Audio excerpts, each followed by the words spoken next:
So I decided to do a video on putting some bee boxes together, and I really didn't know if this was worthy of a 17-minute video, but then I thought, you know what, if this does help a beginner beekeeper learn a couple of things, I do a few things differently, and if this does help someone, then it's worth doing the video. So here it is. Enjoy it for all it's worth. See, I've got two different types of boxes here. Here's your straight mortise and tenon type of joint, where it's just going into the sides and you have exposed edges on each side of the box.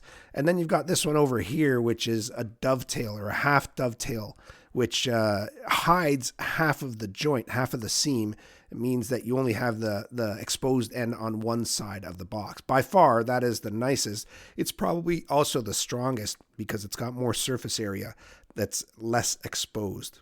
So what I do is just put the boxes together down on the floor, but before I do that, and I suggest you do this as well. Now, I've had this wood for a good, some of it for 9 years, some of it for 5 years, just in storage.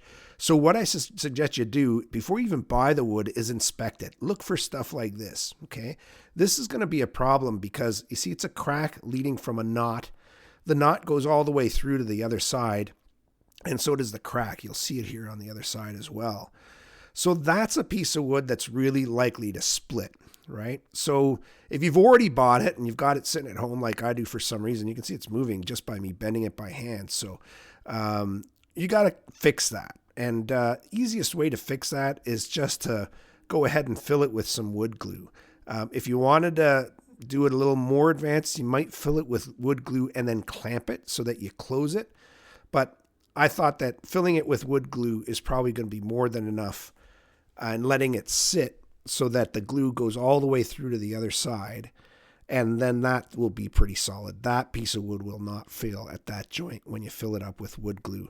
You could fill it up with wood filler as well and then sand it afterwards. What I did is just filled it up with wood glue, as you see here. I let it sit, and then all that glue was basically sucked right into the crack and just kept filling it in there until it was completely full. So now, I wouldn't worry too much about impurities like this, but I would check out the knots. Just make sure that the knots are not loose or going to fall out on you.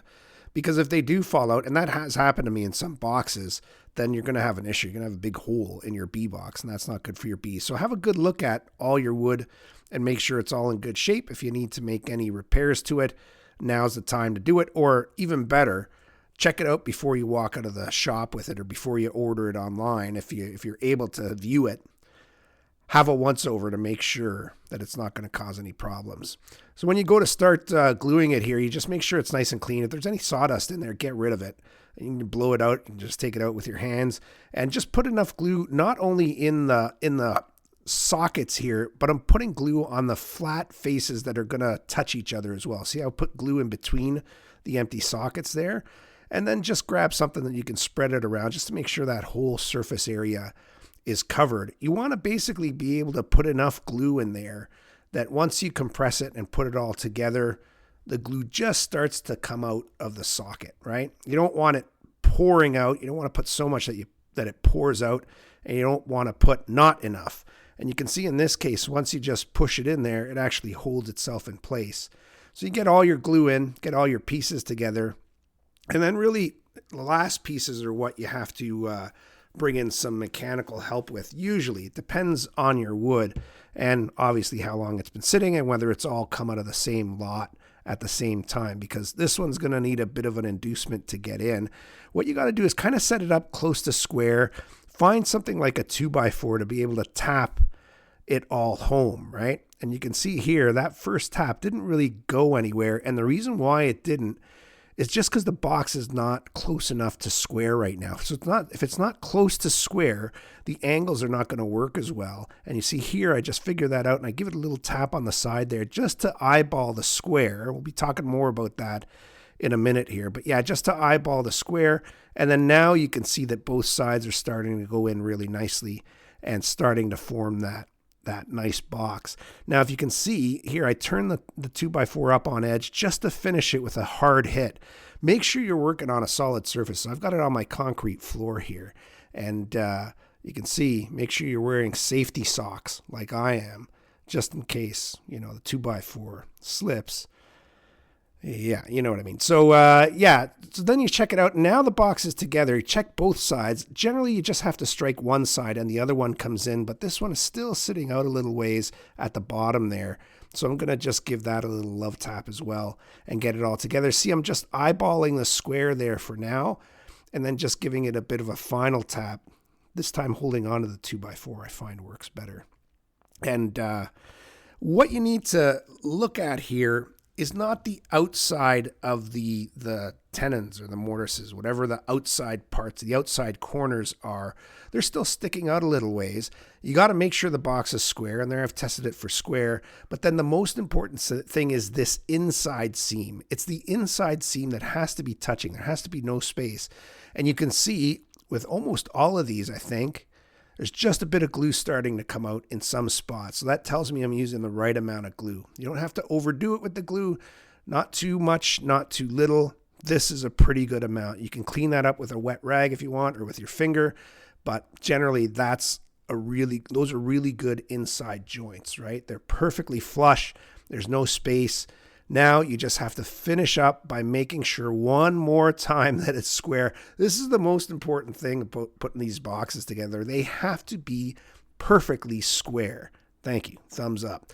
And what I do, even just to recheck them, once I bring them over, is stack them. I stack them all to make sure they're all square with each other, even after they've been glued, right? So because you can just accidentally bump it or you can move it. Sometimes the joints are really tight and you don't have to do anything. Sometimes they're kind of loose and they don't really get tight until the glue sets and then you nail. I'm going to nail these after and you'll see that process as well. But I always line up the box at the very, very end. I put the little piece of wax paper there so that the boxes don't stick to each other, don't glue to each other if some of the glue drips down. But generally I line them up, make sure they're all perfectly square because that's pretty important. Another thing I like to do to all my boxes is just shave off a little piece of the side of the box here.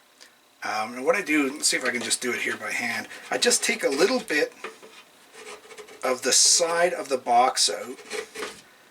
And the reason why I do this is because it just provides a little space. I do it on the top and on the bottom. The reason why is just because it provides a little space for your tool to get in there, your Hive tool to get in there. See how there's a little space there? It allows you to get your Hive tool in there, especially when you do both of them. So you do this one as well. Let's say this one you would do something like this. And I'd probably use a little hammer to do this. This chisel's not bad as far as sharpness goes, but you've got to do it with a sharp chisel. And basically what you're doing is just providing a little bit of space for your Hive tool to actually get in to pry the boxes open, because these things get sealed so well by the bees that if you don't provide that little space, sometimes you go in and you take big chunks of the box out. And the key to doing this is that you make sure that the part that you're shaving off doesn't ever breach the inside of the box. That way the inside is still sealed solid. You see? You can't get the Hive tool in there. You get it right in the corner here and it cracks the box really easily. The reason why you don't want to go right across the whole width of the box like this is so that you don't open up a space inside the box, which then the bees have to propolize every time you open or close the box. So I do this and I find it works great. Doesn't hurt the integrity of the seal of the hive, but makes it a lot easier for you to work. And again, you do all 4 outside corners, top and bottom. And that way when they join up like this, see this one's kind of haphazardly done there, but I'll fix that one up soon. But just so that you get what I'm talking about, you end up with a space like that instead of it being a perfect seal. So I'm just showing you a quick proper demo on how to do this with a sharp chisel. You don't even need a hammer. You can just set yourself up on a firm workbench. And it doesn't take more than 5 seconds just to carve out the outside of the box, just a couple of millimeters, maybe 1/8, not near 1/4 of an inch, and you're set. So you can see that what you're left with here is a nice flush mounted box with no spaces, but then at the very corner, there is just enough of a space for you to get your tool in without actually chipping away part of the box. Makes it 10 times easier to crank up this box and open up your hives. So here's the stack that I'm going to prepare for 2025. How many boxes are there? 1, 2, 3, 4, 5, 6, 7, 8, 9, 10. And then this one, I just was missing one end piece here. So hopefully I've dropped it in the garage or in the shed or somewhere. I can find it and build that up. And all that's left now is to nail these. I'll do a quick bit of the video on that and then finish them. So now it's time to nail these bad boys. And what I'd like to do is I'd like to use this brad nailer because I'm lazy. And I like power tools. So I'll put in 4 nails on each side of the box, and then flip it over and do 4 nails on each side of the other side of the box. So a total of 16 nails per box. 2 3/4 is a good length. I do definitely anything above 2 inches. If you don't have a nailer like that, these finishing nails are pretty good. These are 3 inches, but you can use whatever you can get. Anything above, like I say, 2 1/2, 2 3/4 will do you just fine and will help hold these boxes together. Now, if you do use a brad nailer like this, for the most part, when these nails kick out, they kick out to the sides, to the left and right sides of the nailer. So always nail perpendicular to the box, something like this. All right, and that'll mean that fewer of your nails end up splaying into the box or outside of the box. So just take your time, you know, angle them so that you start on the inside of where you want to go, and just angle it so that you end up getting the meat of the box without missing. If you look at this side of the box that I'm making a right proper mess out of, see how these nails have all bent out, even though I said they'd be less likely to bend out? That is the case, but you also have to take in consideration the grain of the wood. You see how this wood grain actually angles out this way. And that's going to mean that as your nail goes in, it's going to want to tend to bend out that way. So, I mean, if this happens, it's not a huge deal. But you have to remove those, right? Best way to do that is just to have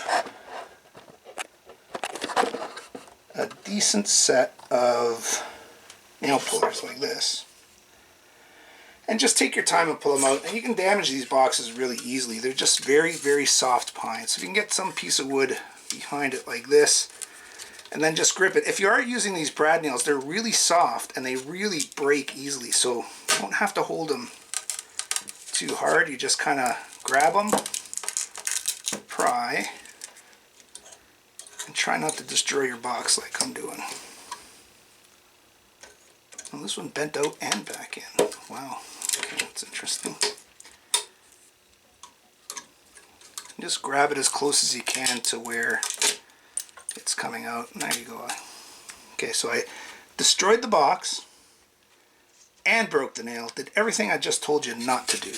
So take that as a grain of salt, with a grain of salt. Let's try a different way of prying it. Let's try prying it. Did I pry it down or did I pry it up? I can't remember, but you should be prying down with this in the direction the nail's supposed to be going, right? And grab the nail as close as you can to the wood, pull down, and try not to do what I just did. If you really want to, I don't think it's a factor because this hasn't gone through to the inside of the box. Definitely made the box weaker though. Look at that. This chunk is going to end up flying right off. But you could fill this up with a little mixture of sawdust and wood glue, and that'll strengthen this part up. I think I will do something like that because this is going to be really weak. You see, you still have a couple more little nail pop-ups to deal with. I love the blemishes of wood, especially pine, but if you come across something that's not part of the wood, like that, this was just a piece of some gunk that was stuck onto the box, grab some sandpaper and work it down so that it disappears. And again, you got to do this because if not, whether you're varnishing or you're painting, it's not going to stick to that, and that's going to cause you problems down the road. So the best way to tell if your boxes need another coat is from the end grain. If the end grain is still absorbing, then you need to add another coat. Here's a perfect example. So you see the shiny part here? That part is saturated. That's not sucking up any more varnish or paint or whatever you put on it. Same deal. But the rest of it, you see how dull it is? Especially as compared to the side grain here. It's all dry. But you can see this is duller in color because it's still absorbing the varnish or the paint or whatever it is. Like I say, it doesn't matter. So keep adding coats until it all looks like this, until it's all shiny, which means it's not absorbing any more of the product, because this is where the end grain is going to absorb a lot more moisture than anything else. So this is really what you want to seal. That is sealed, that is not. See? Sealed, not sealed. Okay, so here's the final product, and if you've stuck around for 15 minutes, 16 minutes, now you get to see the big surprise. Look! White boxes. The first time in 8 or 9 years, as long as I've been doing this, I don't know, that I decided to do white boxes. Normally all my boxes are just finished with this polyurethane look because I really like the look of natural pine. I just love it. But what I think is going to happen, what I'm hoping is going to happen, is that I will eventually jam up the yard with bees and with beehives, and because of that, I'm hoping that incorporating some of the white boxes in will just differentiate one from the other a little bit. If you have a look over here, this is the kind of mess I made with the side where the nails came out because of the wood grain and because of my crappy nailing technique. So all I did was I filled it with that mixture of wood glue and sawdust, like I said, and I even tried to pry away some of the loose pieces, but they weren't coming out easily. They were jammed in there pretty good. So instead of pulling them out, I just filled all the spaces with glue, did it 2 or 3 times until it was higher than the level of the wood, I guess. And that's going to be a solid repair. Not a pretty repair, but a solid repair. And again, when you look at these boxes, don't worry about the outside edge, especially if you get these dovetail types of joints. You see how this edge is sticking out? It's not the outside of the seam that's important. Doesn't matter if this is not flush. It's the inside that has to be flush, okay? You see how that's forming a really nice square there? That's what's important, not the outside, okay? So anyway, hopefully you learned something. Hopefully it helps you build your boxes. It's not rocket science, but every little tip helps. Thanks for joining me. Have 40 Honeybee.